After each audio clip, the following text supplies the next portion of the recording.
On this episode of Most Notorious, one of the most enduring mysteries in Hollywood history, the strange 1935 death of film actress and comedienne Thelma Todd. The chauffeur let her out, did not take her up to her apartment door. She did not want to be accompanied this night, and she climbed these steps, which led to the outside apartment. I was on basically above the Pacific Coast Highway, which was then called the Roosevelt Highway, and she never got in. She never got into her apartment.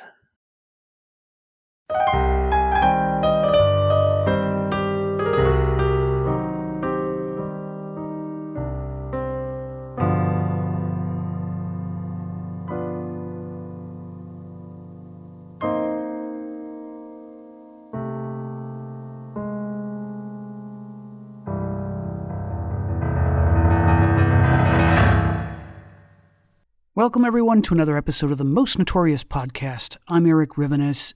Thank you, as always, for joining me week after week. I am very pleased to have as my guest today Patrick Jennings. He is a Southern California author who specializes in the history of Los Angeles in the early 20th century.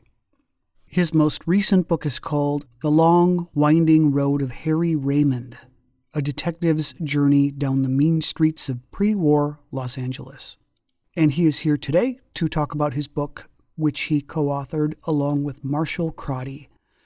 It is called Testimony of a Death: Thelma Todd, Mystery, Media, and Myth. Great to have you here with me. Thank you for coming on. Yeah, it's nice to be here. So what was it about Thelma Todd's death that inspired you to write a book about the case?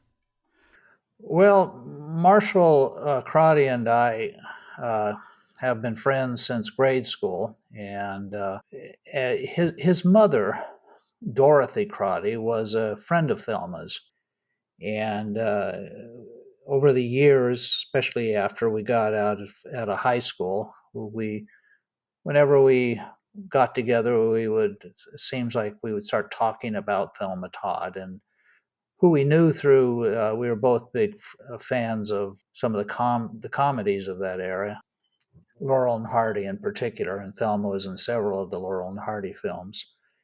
We would always speculate about her death, which is one of the great Hollywood mysteries. We didn't know much about her death, actually. We knew basically what Dorothy, his mother, had told us about it, and so we knew just, a general idea that she had been found in this garage in the Castellamare area of Los Angeles, which is right along the coast. And from what little we knew was simply that she had died from carbon monoxide poisoning. What could cause her death, we didn't know, but we had a little bit of information, having read some secondary sources, so we kind of knew what the controversy about her death was. But as the years went by, we both entered the working world. Marshall became involved with legal education and eventually became the president of the Constitutional Rights Foundation. I at first I was going to become inter academia English literature, but then I eventually moved and joined the computing world, which I really spent my career in. And we kind of kept talking about Thelma, but it became less of an interest to us. But my wife got interested in the subject, and she and I were living at the time in Dayton, Ohio, and I was researching something else. I can't even recall what it was, but she would go to the library with me, and while I was looking through the newspaper files or the microfilm for whatever I was interested in at the time, she started looking into Thelma Todd's death. And before we knew it, she had gotten all the early newspapers clippings, the Los Angeles Times in particular, that covered the death. And suddenly we had information that was beyond what we had seen in the secondary sources. Well, about 1984, and my wife and I moved back here to Los Angeles, and because of I was still employed back in Dayton, she came out here first and stayed with Marshall. And they started talking about it because now he was able to see these newspaper clippings that she had gotten. And as time went on, it was about 3 months actually that I was still back there and she wasn't here, and she was here in Los Angeles. Another friend of Marshall's, Coral Suter, got involved, and the three of them spent about 2 or 3 months while I was freezing in Dayton talking about Thelma Todd. And finally, I got back. I got a job here in Los Angeles, and I got back, and I kind of walked into this hotbed of mystery and speculation. And we spent the four of us must have spent 4 or 5 years doing nothing but when we had time trying to figure out what had happened with Thelma. And at the time, it wasn't so simple as it is now. The internet wasn't available. You couldn't find digitalized newspapers on the internet. A lot of the material that we had to look for was not available to the public. For instance, the coroner's report, which now I believe you could probably find on the internet if you went looking, was in a microfilm somewhere within the coroner's department of Los Angeles, and they would not give it up. It took us about, it must have been about 2 years, and my wife took the lead in it, and kind of cajoling the coroner's office until they finally released it to us, charged us about $500 for it, and suddenly we had the primary, secondary, or primary document of the whole case. And it had never been seen before outside of the 1930s and the public officials at the time. So that was probably the most important document that we obtained, but there were also just scores and scores of newspapers that had covered it, and very few people had seen them since the 30s. So we found all those newspapers and we got all sorts of information outside of that, and we also were able to make contact with the people who were in charge of the cafe building along the coast, and we're able to get access to it and also get a lot of the documents that explained its history. And from there, we spent years just reading, trying to figure this out, and eventually got to the point in the 90s where it was time to write a book. And it was kind of a remarkable journey in a way because we had really intended simply to write a little article about this.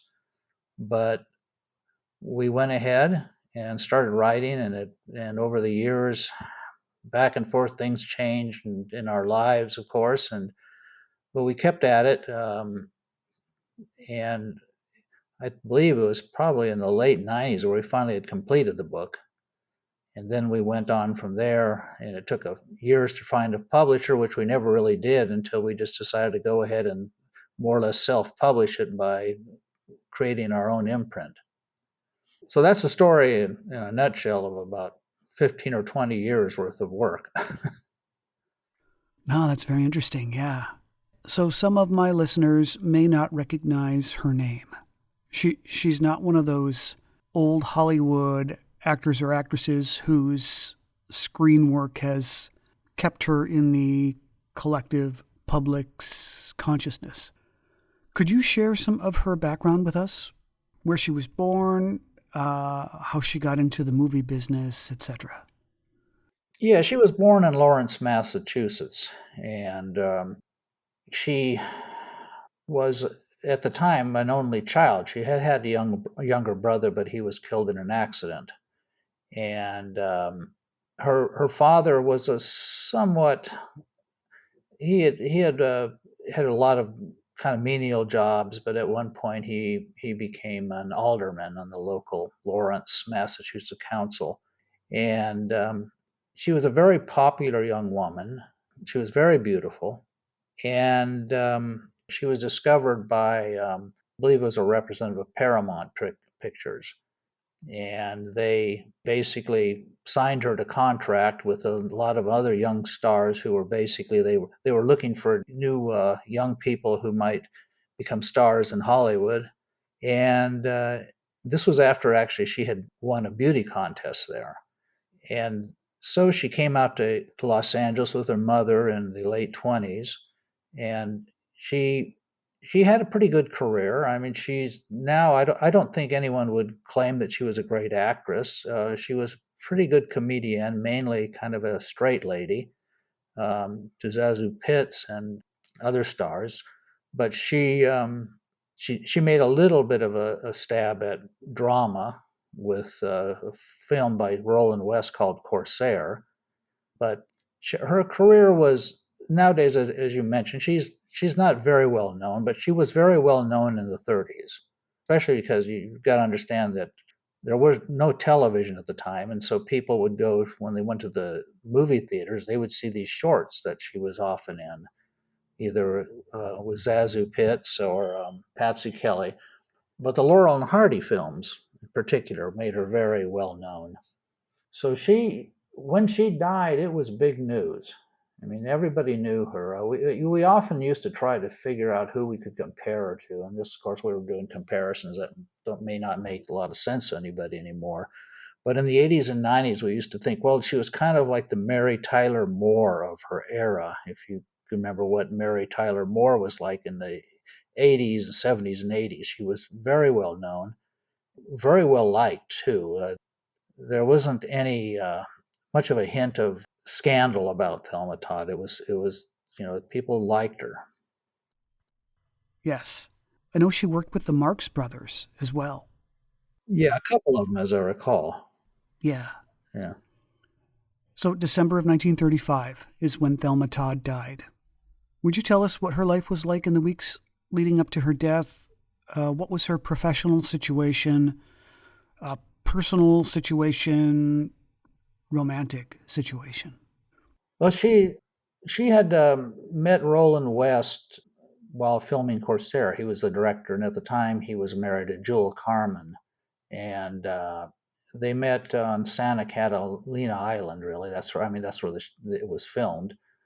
They did not strike up any romance for a few years because of his marriage to Carmen, but he and Jewel Carmen separated, and Roland West had been a very successful director and a playwright, but he was getting into his middle age. He was in his late 40s and was looking for something new. And he basically quit the movie industry in the early 30s. And he bought property and bought this sidewalk cafe building, which had been a community center out in Castellamare.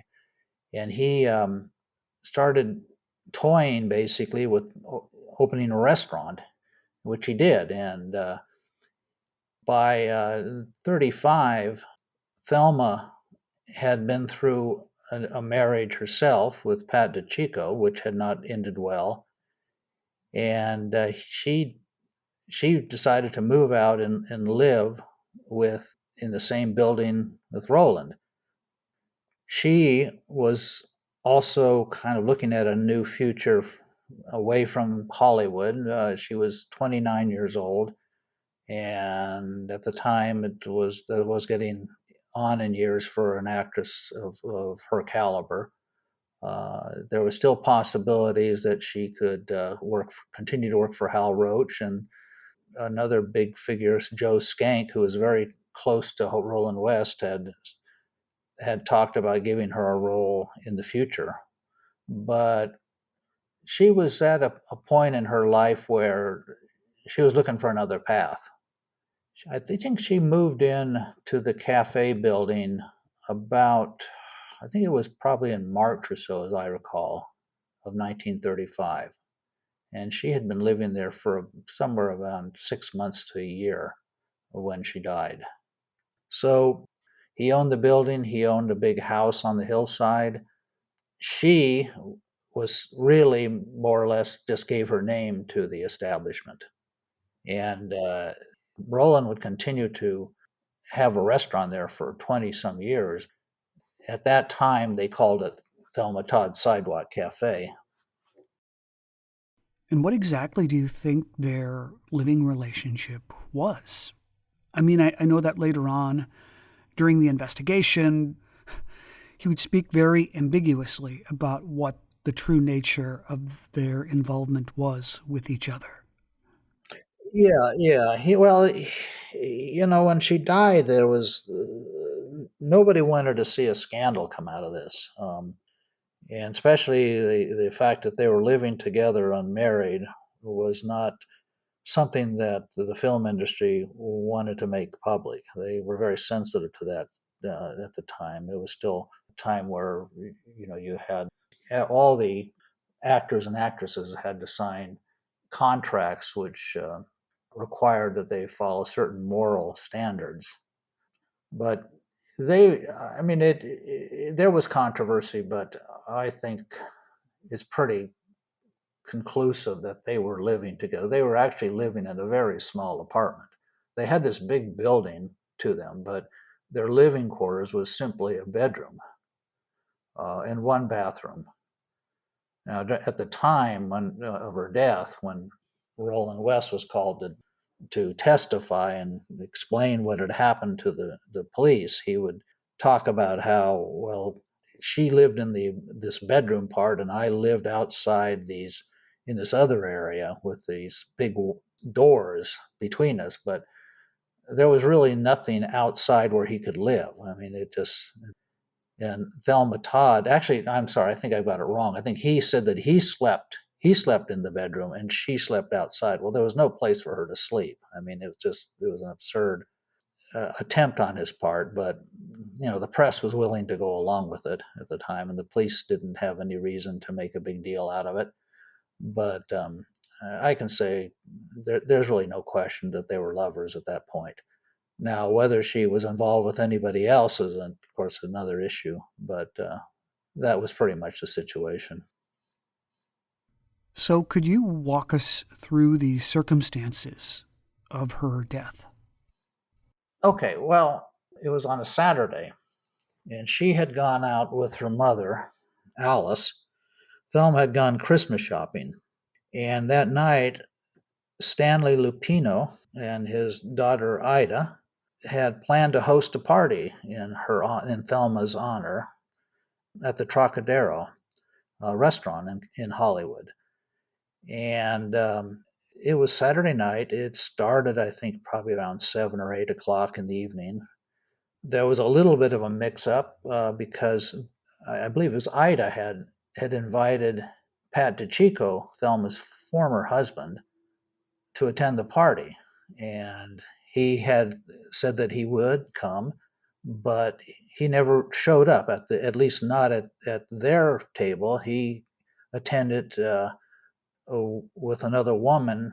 He came to the Trocadero, but he came with another person, and the party was, I think, about a dozen people, maybe less.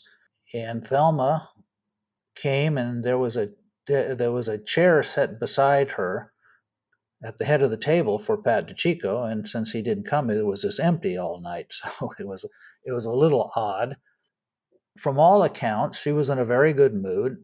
Thelma drank, and she could drink very heavily at times. There was some speculation whether she was on the way to become an alcoholic, but she did drink, and I think in the book we chart how many drinks she had just based on all the testimony of the various people involved. The party went on into the wee hours and of Sunday morning. Various people stopped by to say hello. Sid Grauman came by. I believe yeah, that's right. There was actually a little confrontation between Thelma and her former husband, Pat DiCicco, who had brought Margaret Lindsay to the party, and she was a very well-known actress at the time as well. and he had not to the party. I'm sorry. He had brought her to the restaurant, and there was a little bit of confrontation. How serious it was depended on who reported it. Ida Lupino seemed to think that they really almost got into a big quarrel on the dance floor. But in the end, the party finished in around 2 in the morning.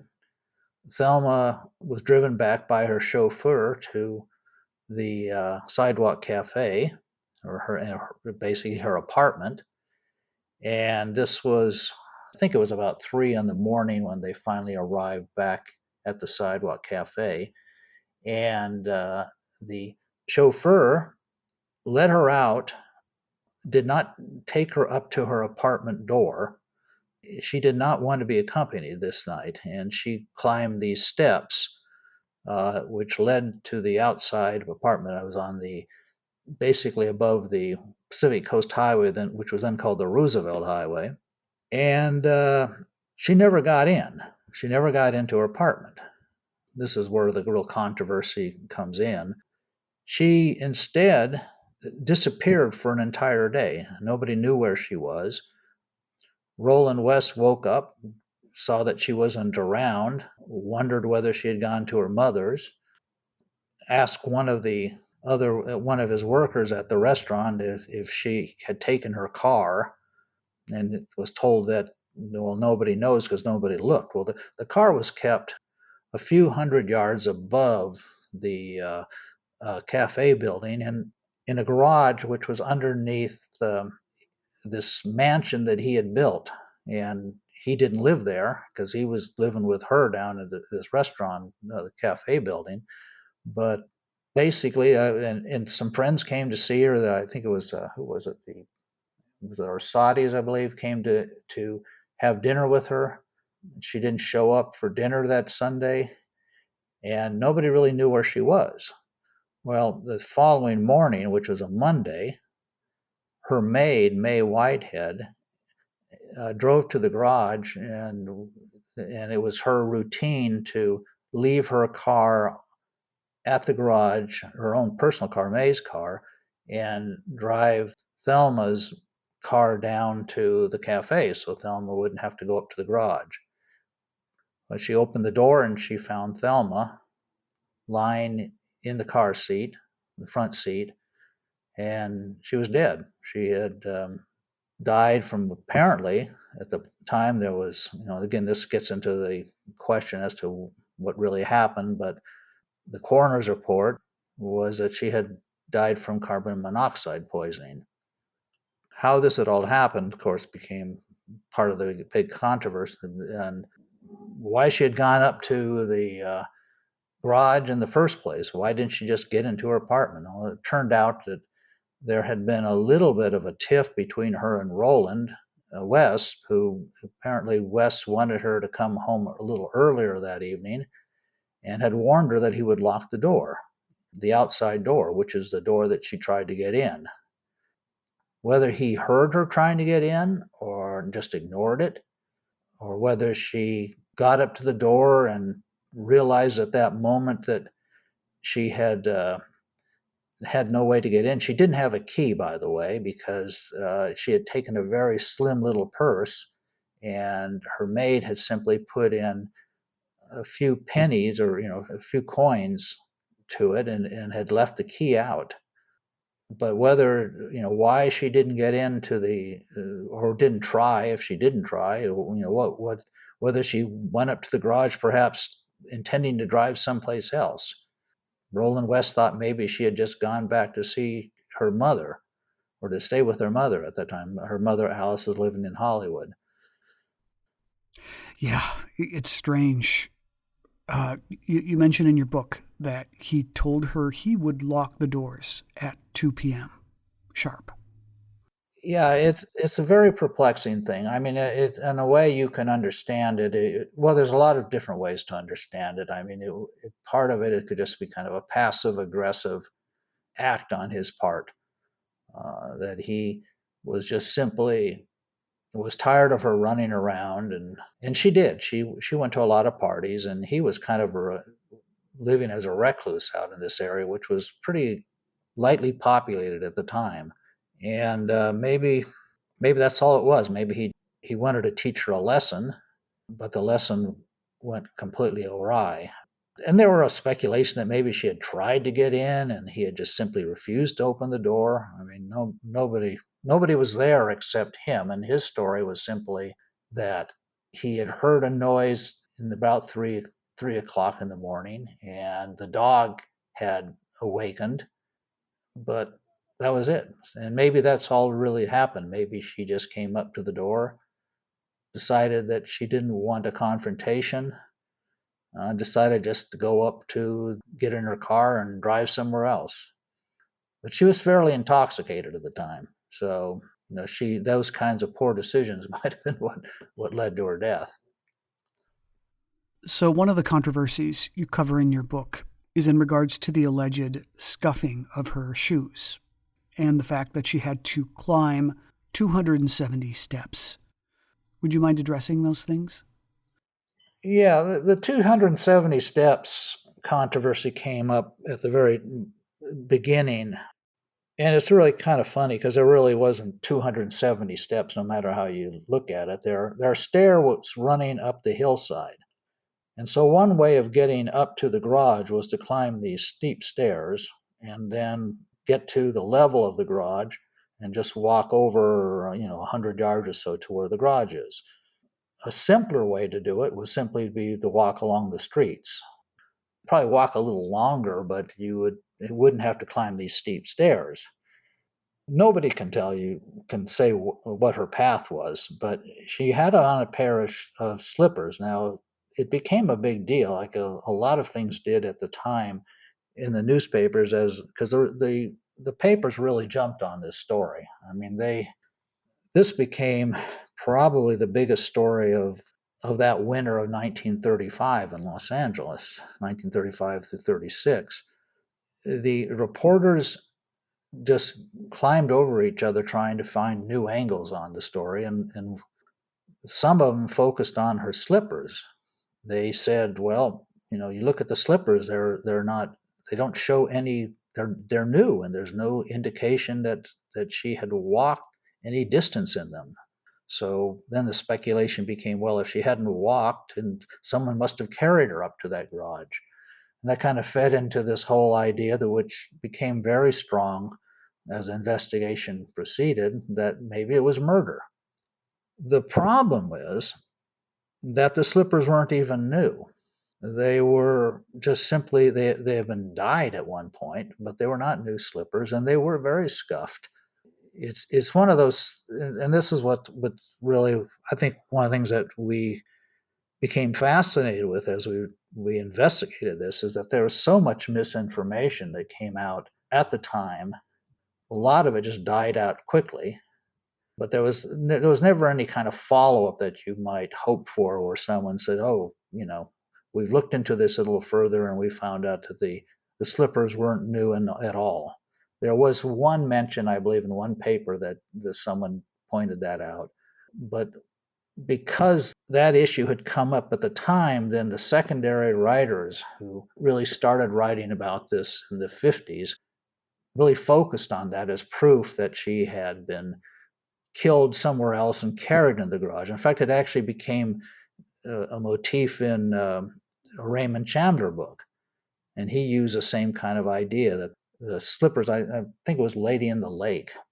So that was just one of many controversies at the time around her death.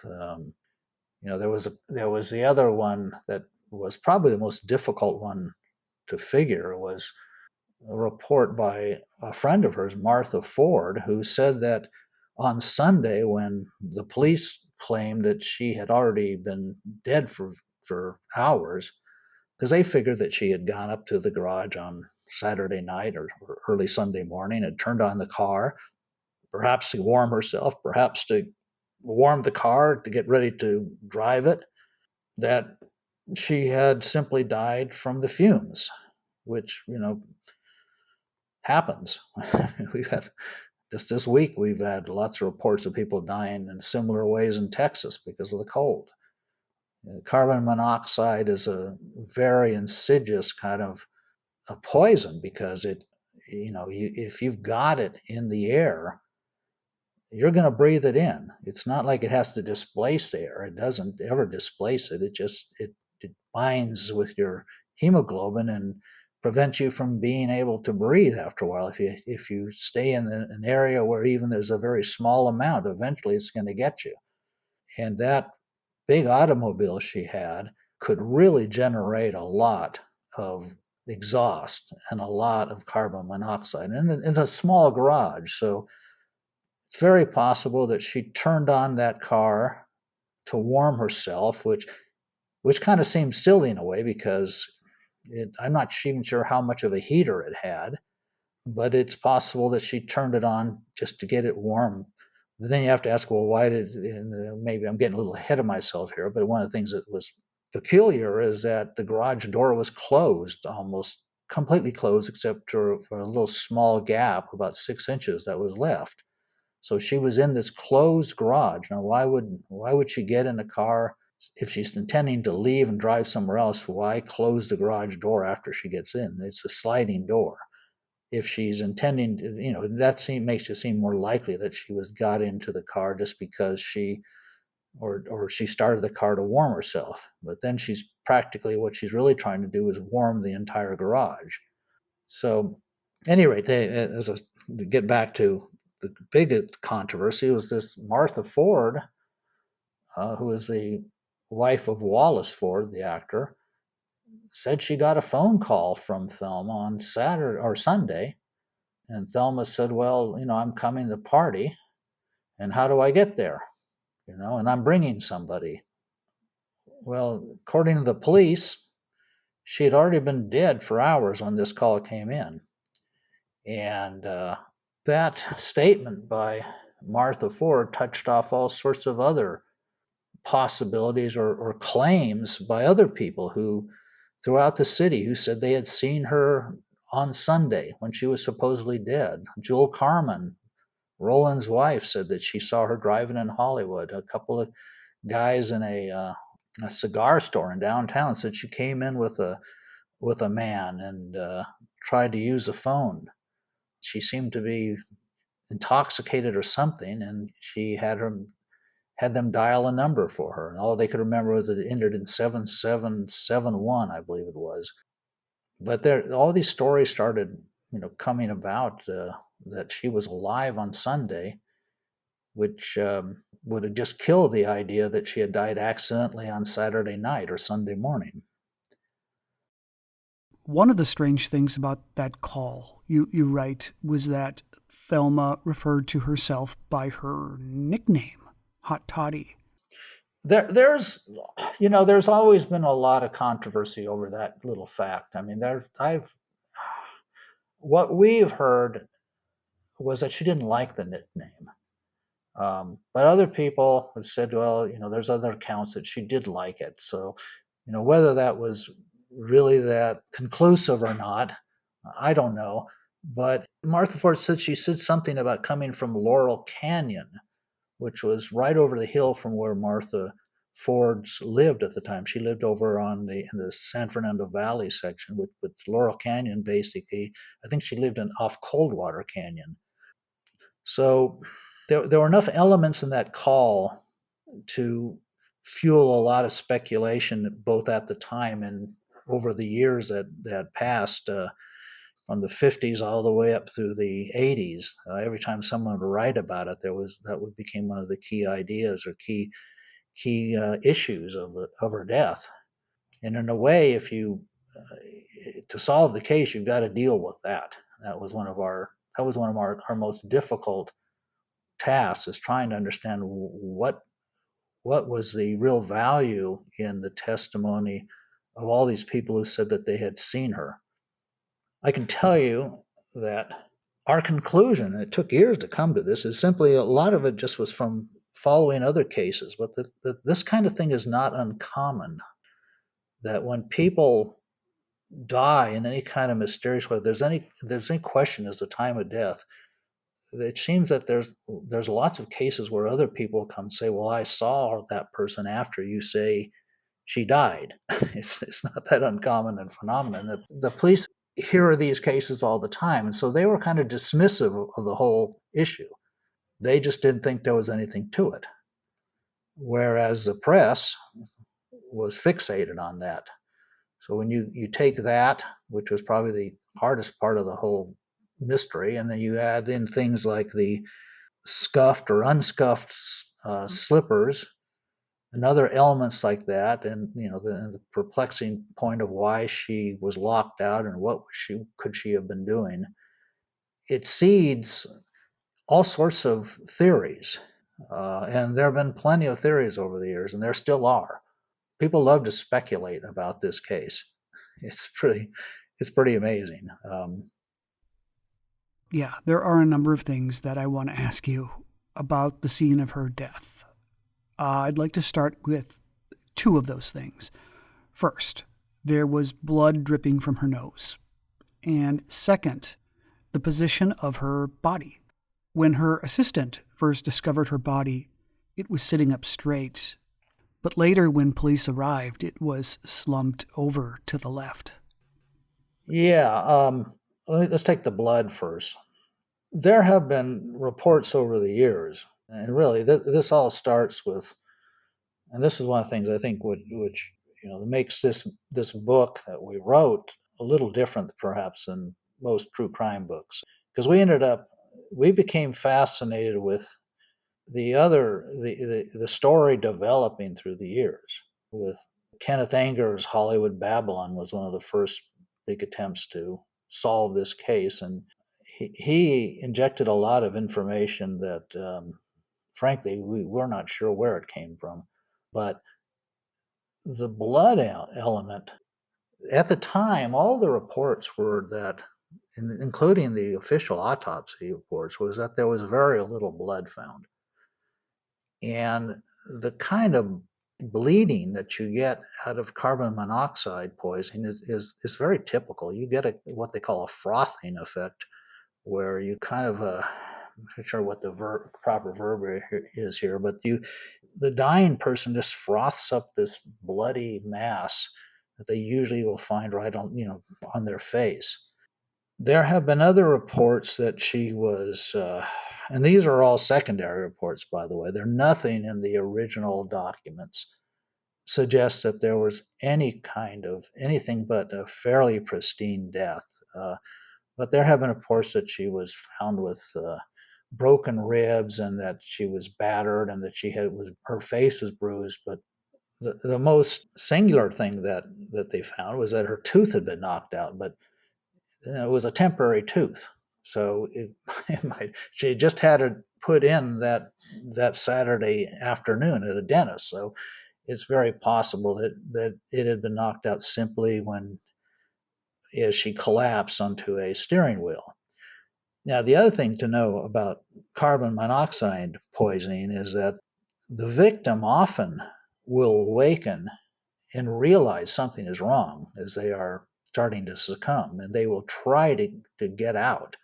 In fact, there's lots of cases where they find the victim next to a door that they could open, but they didn't open. And it's always very confusing to the lay people.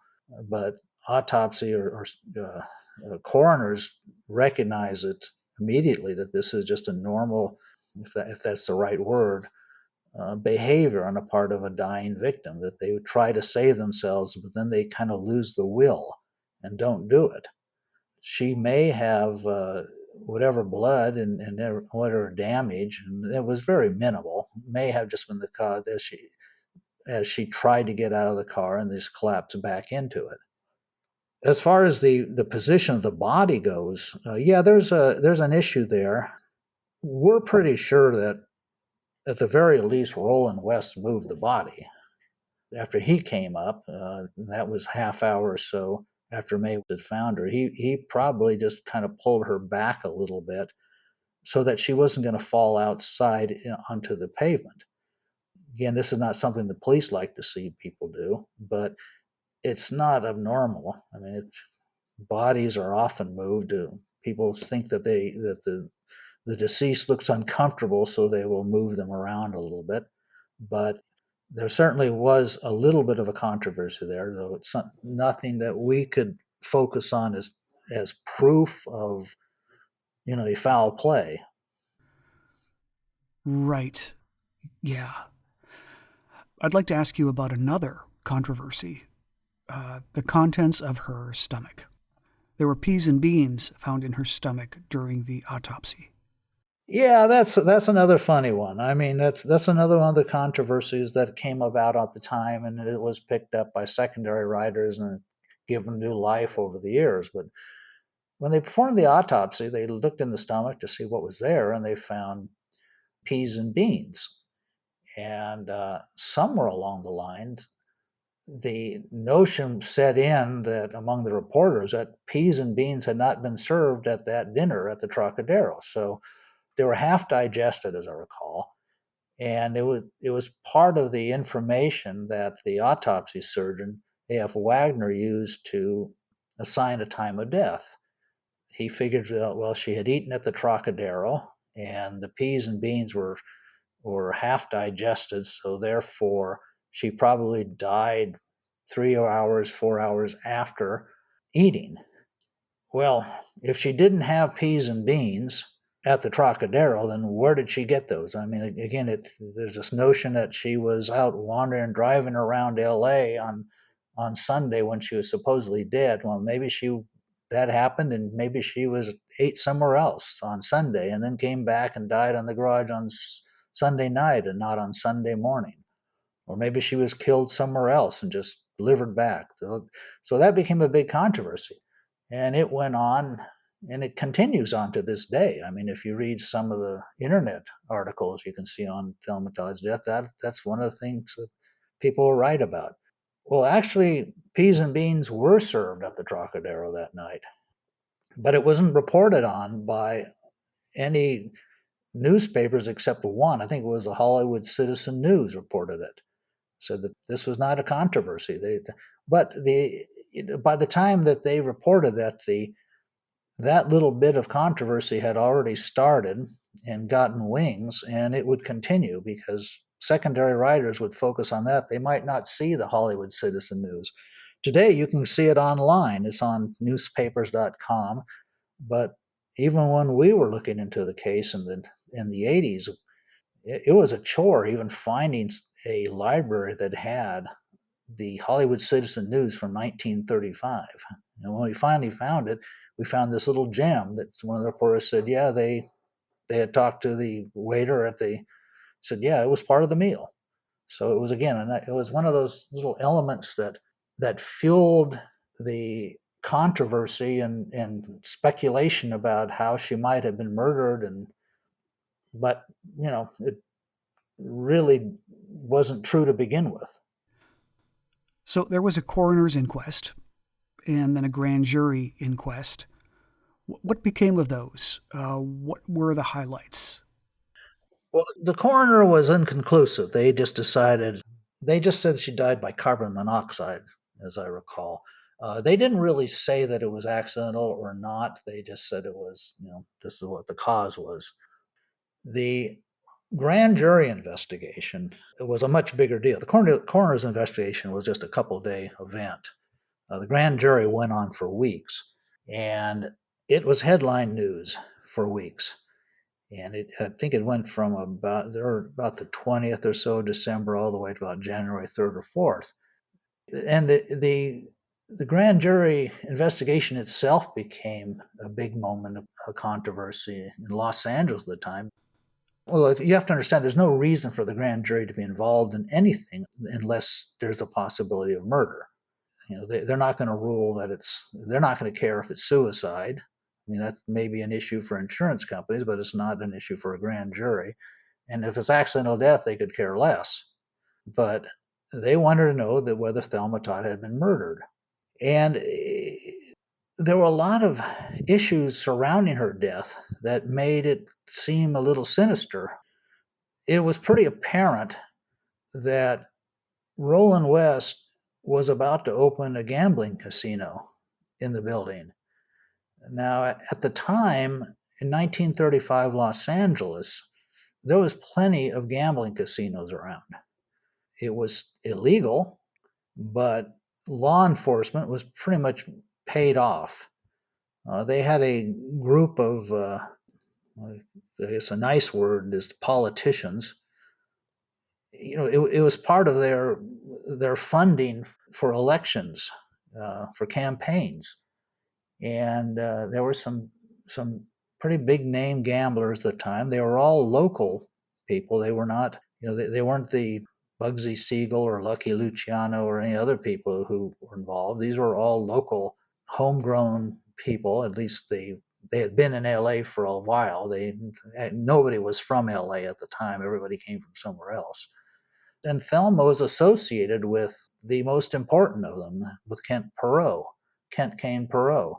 She was known to be seen with him in nightclubs, and if there's anybody who one could point at and say this was the leader of the underworld at the time, it would be Perot. He had been the power in Los Angeles since the early 20s, and as things had changed, he eventually in the 30s, he was pretty much in charge of massaging the relationship between gamblers.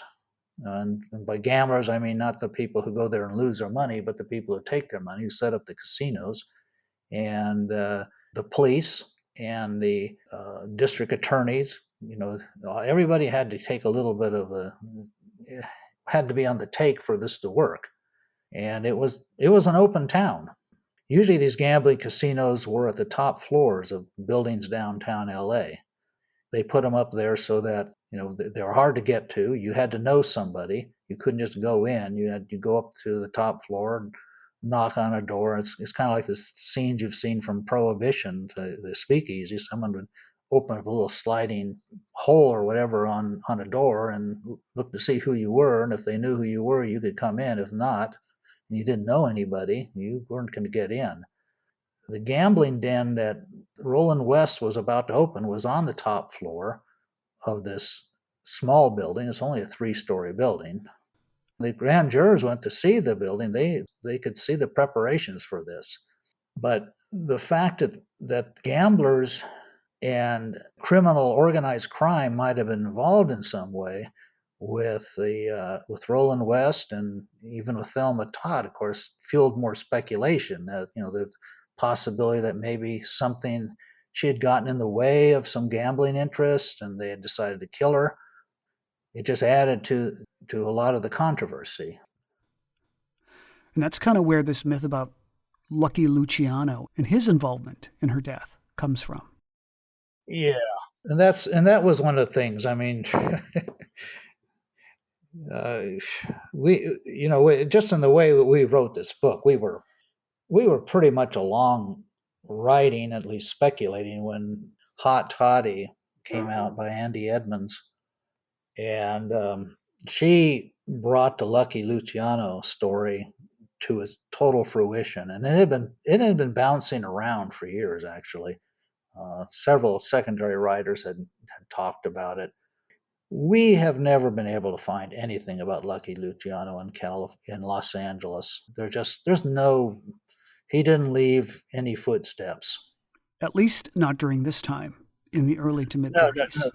30s. Yeah. No, I mean, Bugsy Siegel was out here, and he was opening gambling dens along the coast, down Redondo Beach and some of those areas. But Lucky Luciano, at the time where according to Edmonds, he was involved with Thelma Todd and having an affair with her, he was really under pressure. In fact, he ended up going to prison for years.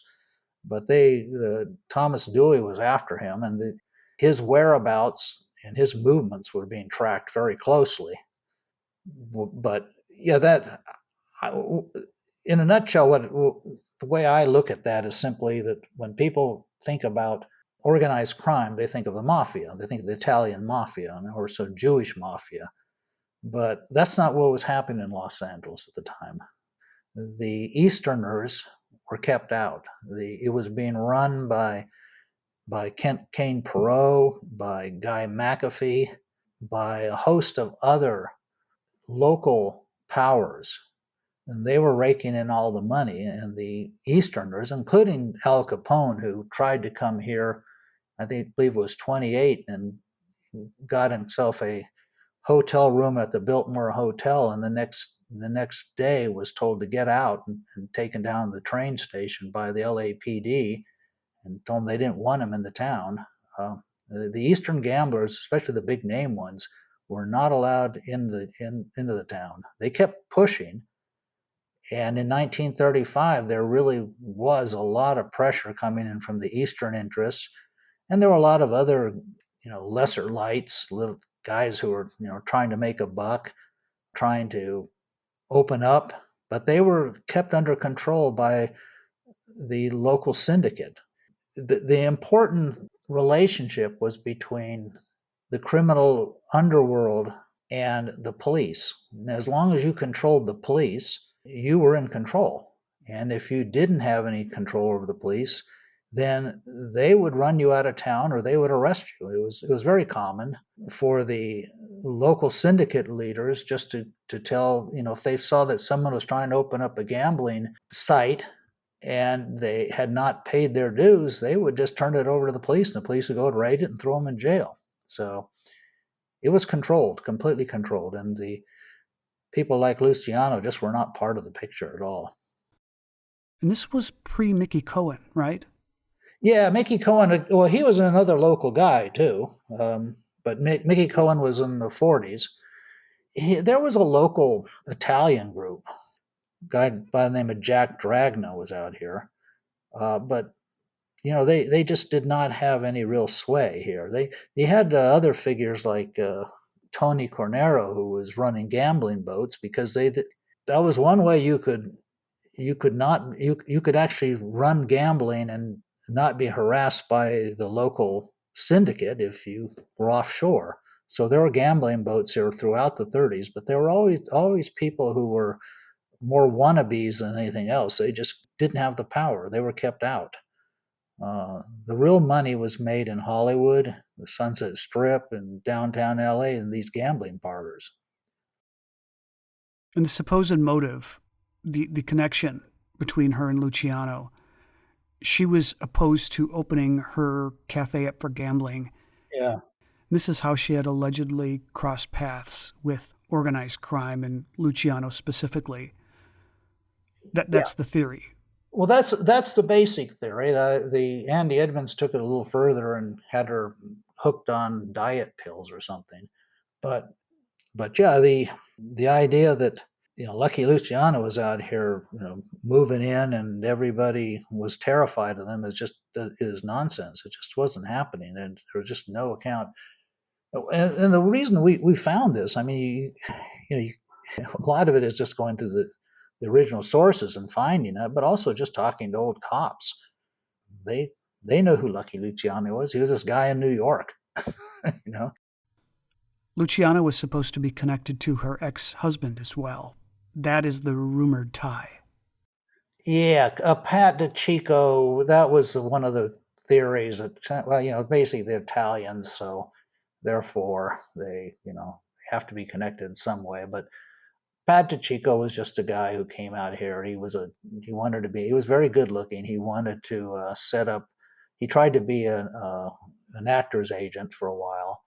He came from a wealthy farming family, and he was very popular, very good looking.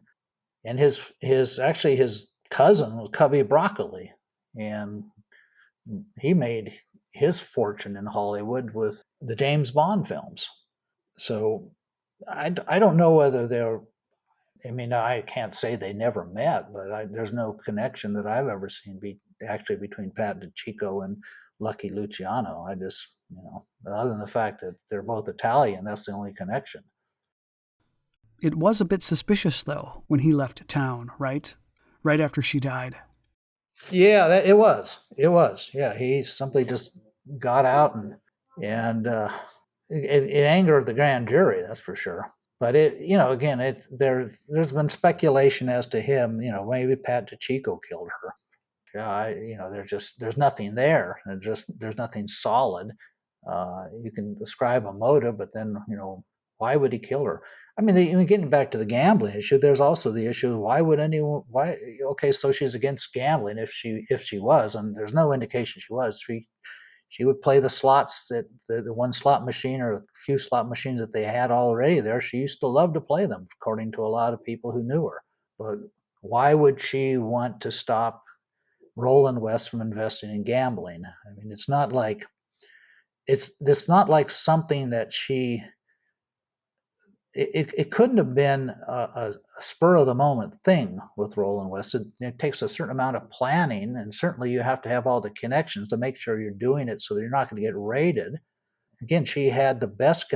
She was associated with the head gambling figure in the town, or Kane Perot. So it really doesn't make any sense to me that she would be murdered because of opposition to that she was opposed to gambling, and even if she was opposed, there's lots of ways to handle it without murdering a very well known actress. And one of the things, again, this gets back to L.A. at the time. They didn't want the combination, they called it, or the syndicate, the LA syndicate. The last thing they wanted was controversy.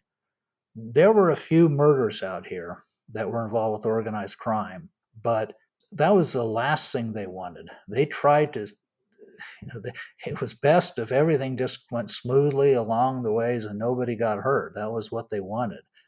To kill somebody like Thelma Todd just because she didn't want you to open a little casino out and way down towards Malibu, it doesn't make any sense. There are plenty of casinos that you could do that. So if you wanted to open up somewhere else, you could if you paid off the right people. What is the main argument for the theory that she committed suicide? It's not a very strong argument, to tell you the truth.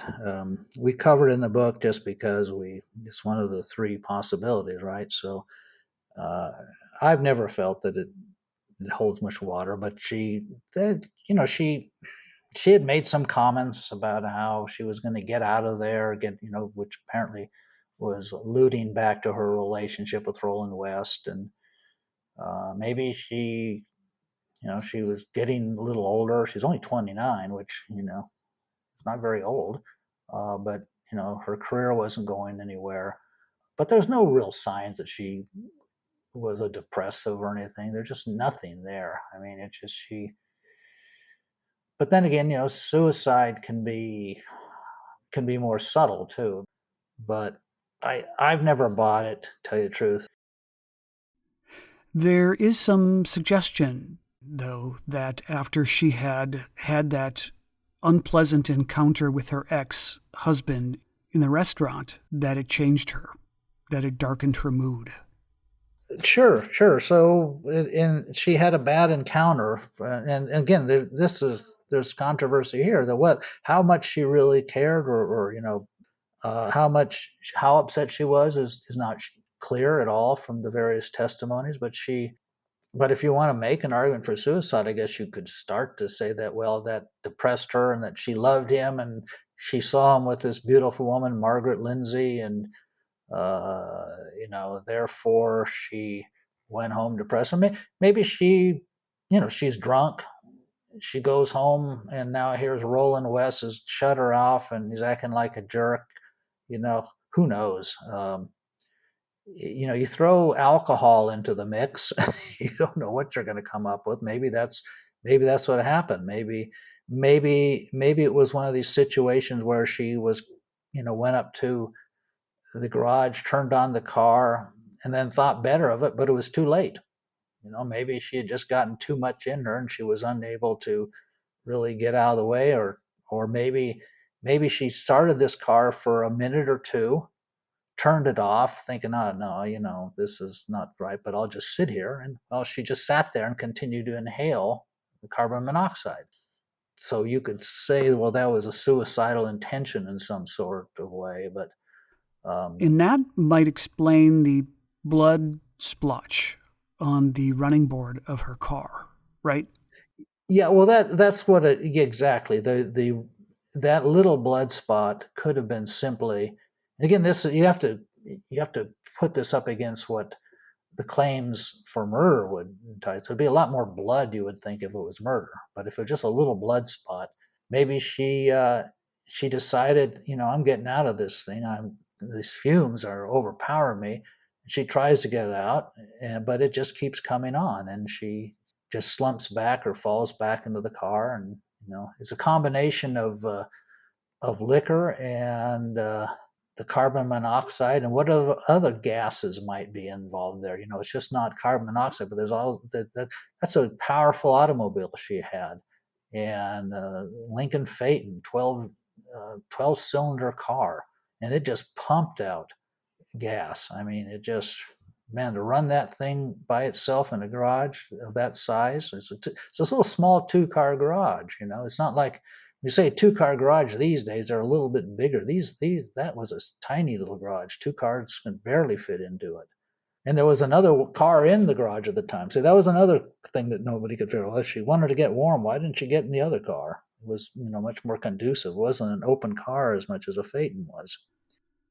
And the other thing, since you mentioned the gas, there was still gasoline in the tank when she was discovered. And you would think that if she had just let the car run, that the gas would have emptied, right? And it would have stopped the car from running. Yeah, it didn't. Well, but they did a number of experiments with it at the time, and what they found is that depending how you set the engine, it had a problem too with what they called a blow-by problem, where some of the remember technically how this works, but basically it was running a little rough, but they tried it several times, and they could get it to run for maybe 3 or 4 minutes, and then it would just stop, and without someone pumping on the pedal, basically. And then at one time, I believe it did run for an hour. But that again was a controversy. How, why didn't the car just run out of gas if that's what had happened? If she had just turned it on and sat there and let it run, it would just run till it ran out of gas. But now there was some speculation, well, maybe it ran out of oxygen. But again, that's probably unlikely because carbon monoxide doesn't take up the space of air. It just, supplements the air with a noxious poison. You talk in your book about this 1987 article. I think it was from the Los Angeles Times, written by 2 authors who were convinced that they had solved the mystery. And the article was based on an interview that they conducted with Hal Roach. Yeah, Wolf and Mater. Yeah, well, that was an interesting part of the whole thing, is that that article came out in '87. I had published, I had another article coming out at about the same time on another case, a similar case to the Todd case, the George Daisy case, and his wife who died of carbon monoxide poisoning. And I had it all ready to publish in the LA magazine, and they were scheduling it for, I think it was December or so, and I think I called up the publisher, and they said, well, it's been pushed another month because we got this other article coming out on Thelma Todd. And I go, oh, what the heck is this? Because we've been working on this, the case on the Todd mystery. But Wolf and Mater, they went to see Hal Roach, which was an achievement in its sense, because Hal Roach just was not that accessible. But somehow we got the name of Richard Bann, who was very close to Hal Roach. And Dick is a film historian. He focused on the Roach years and the silent and really the 30s, the comedies. And I got to him from some means, I'm not sure how, but he was very forthcoming. And he and I talked a long time about this case over a period of months. And he said that the Wolf and Mater article, in which they claimed that Hal Roach had said that the police had come to him and said, well, we think Roland West did it. What should we do about it? And he said, well, what good is to do anything about it?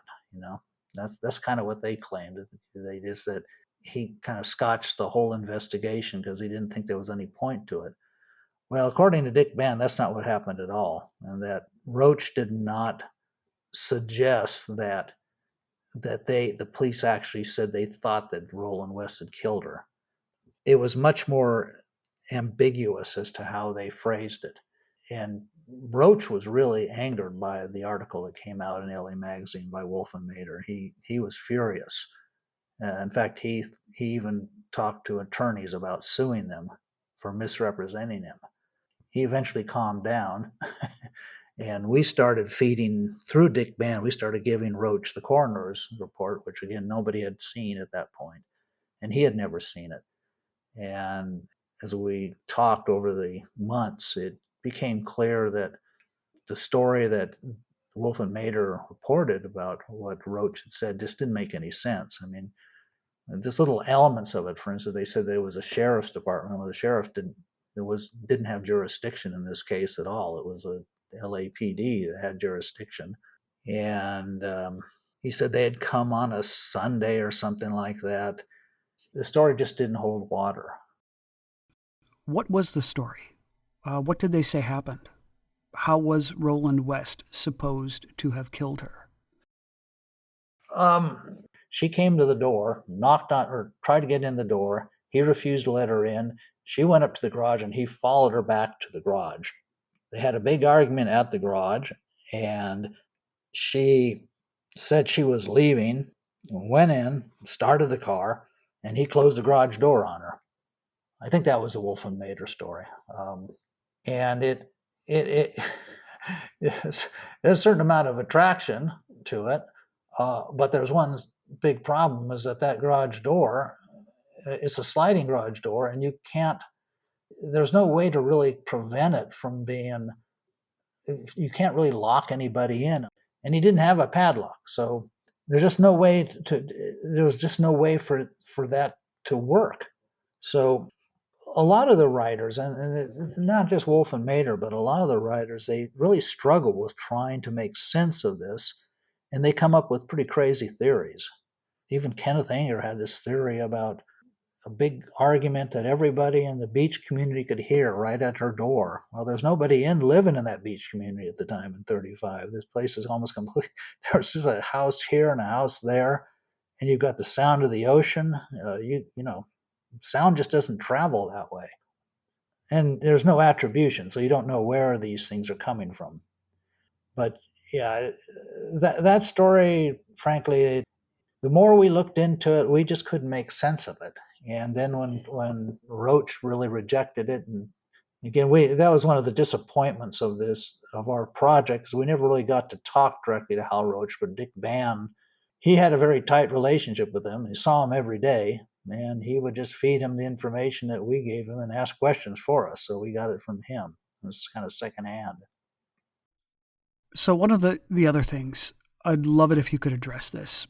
In recent years, people have accused Thelma Todd of being loose with her morals, sleeping around a lot.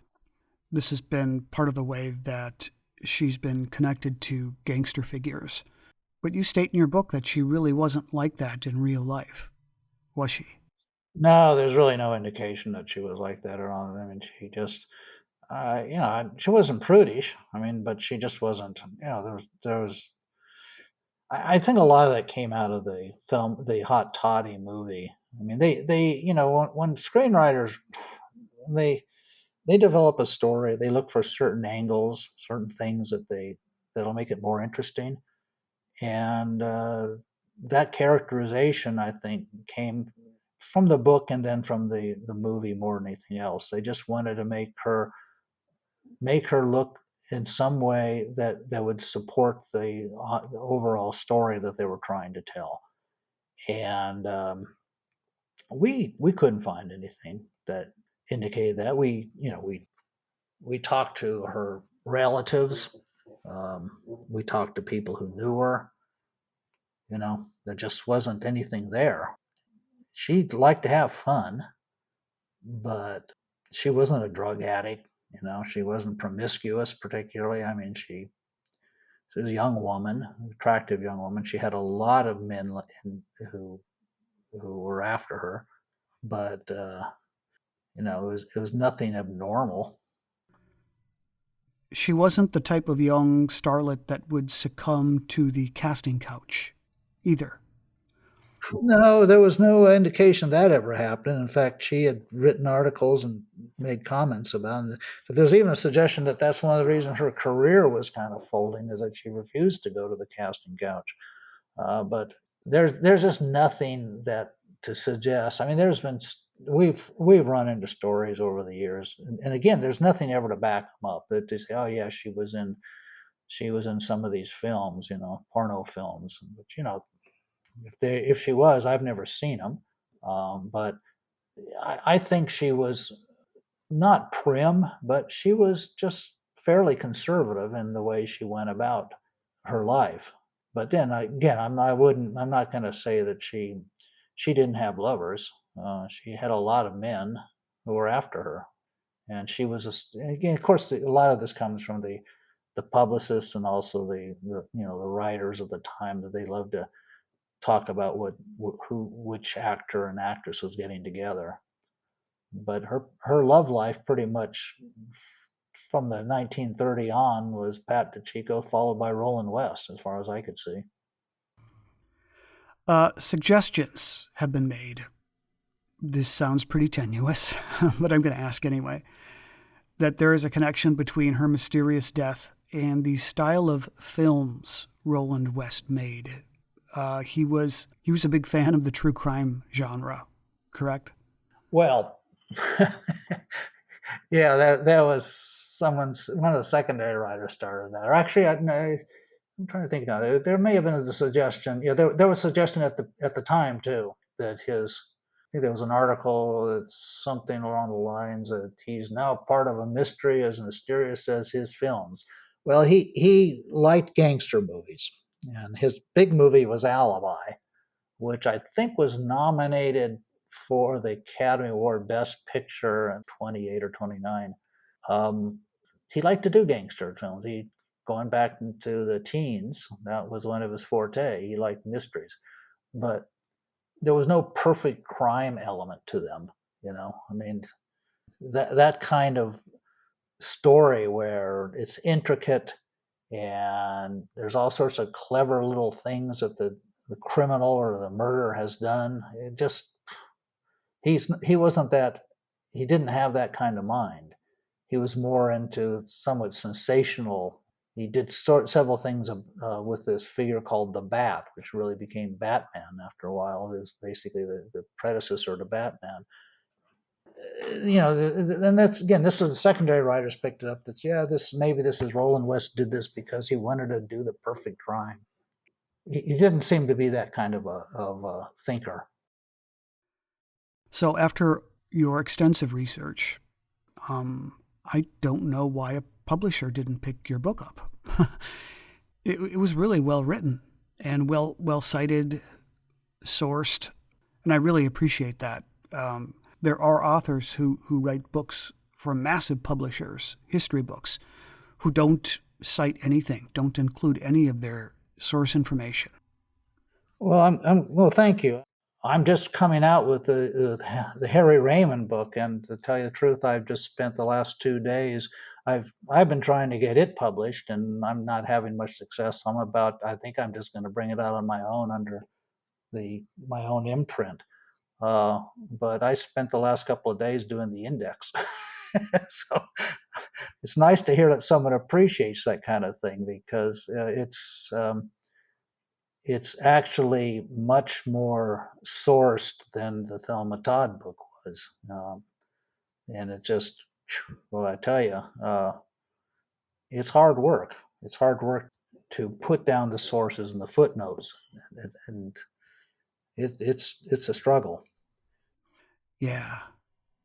So you do not make any claims that you have solved the mystery of her death. But I want to ask you, what do you personally believe happened to her?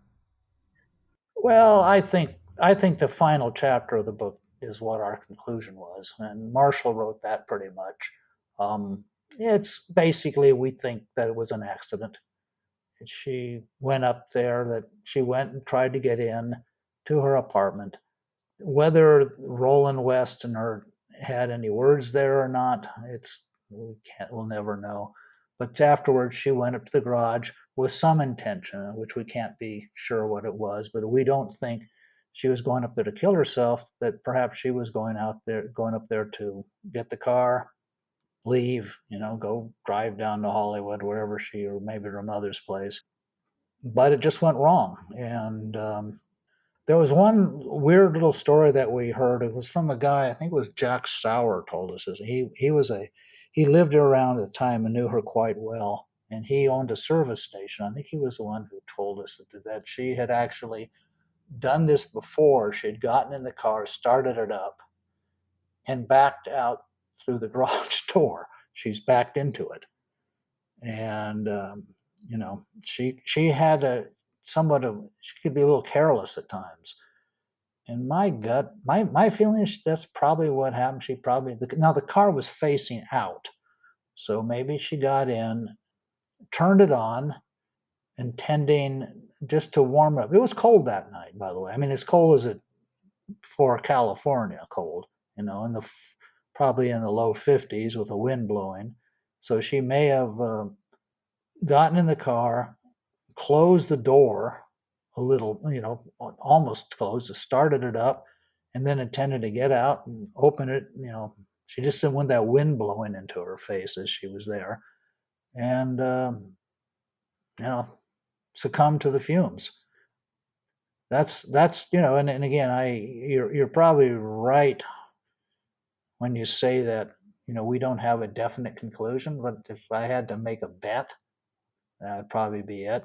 Just because I still find the whole thing baffling, to tell you the truth. It's a mystery that whenever I start looking at it again, and it's been a few years since I really focused on it, but when I do look at it, and I'll look at one particular aspect, I'm often just it's like there's a little kind of a mental shift as I'm kind of back to the point where I'm going, well, God, how could this be true?